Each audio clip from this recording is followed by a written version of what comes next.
এমন একটা ফ্যামিলিতে বিয়ে হয়েছে যেখানে আপনার মনে হচ্ছে বাড়ির প্রত্যেকে আপনার সাথে সার্বিকভাবে জুলুম করছে, সবাইকে অত্যাচারী জুলুমকারী মনে হচ্ছে।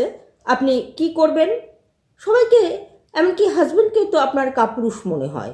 আপনি চেষ্টা করুন, আজ যেখানে নিজেকে সার্ভেন্ট ভাবছেন সেখানে একটু ধৈর্য ধরে মানিয়ে নিতে। তাহলে যে প্রেম মাহবাত আপনি আজকে চেয়েও পাচ্ছেন না সেটা অবশ্যই পাবেন। অবশ্যই তার জন্য ধৈর্য ধরতে হবে, একটু অ্যাডজাস্ট করতে হবে, বাড়ির প্রত্যেককে আপনজন বা হিতাকাঙ্ক্ষী ভাবতে হবে।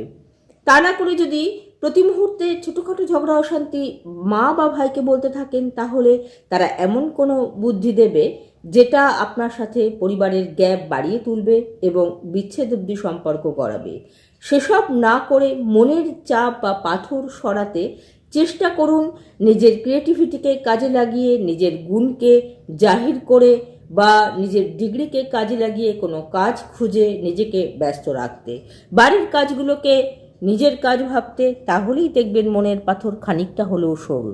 হাজব্যান্ড ওয়াইফ বা দুটি পরিবারের মধ্যে মিল নেই। ওয়াইফ হাজব্যান্ডের আনুগত্যকে দাসত্ব মনে করে। আমি কিন্তু আপনার সাথে একমত নই, কারণ বৈবাহিক সম্পর্কে তিনটি ধাপ রয়েছে। প্রথম ধাপে অনেক ওয়াদা, প্রমিস, কমিটমেন্ট, ভালোবাসা, ফুল দেওয়া নেওয়া চলে। মাঝখানে একে অপরের সাথে ঝগড়া, কলহ, বাচ্চা মানুষ করতে গিয়ে অনেক সময় বউ শাশুড়ির যুদ্ধ। ওয়াইফ সেটা ওভারকাম করতে পারে না, সেই চড়াই উতরাই তার অনেক ভারী মনে হয়। অনেক সময় বাবা বা ভাইয়ের শরণাপন্ন হয়, জীবনটাই শেষ হয়ে যায়। শেষে অবশ্য তারা অনেক আফসোস করে। থার্ড স্টেজে হাজব্যান্ড ওয়াইফের মধ্যে অ্যাডজাস্ট অনেক বাড়ে, তারা একে অপরের পরিপূরক হয়ে বাঁচে।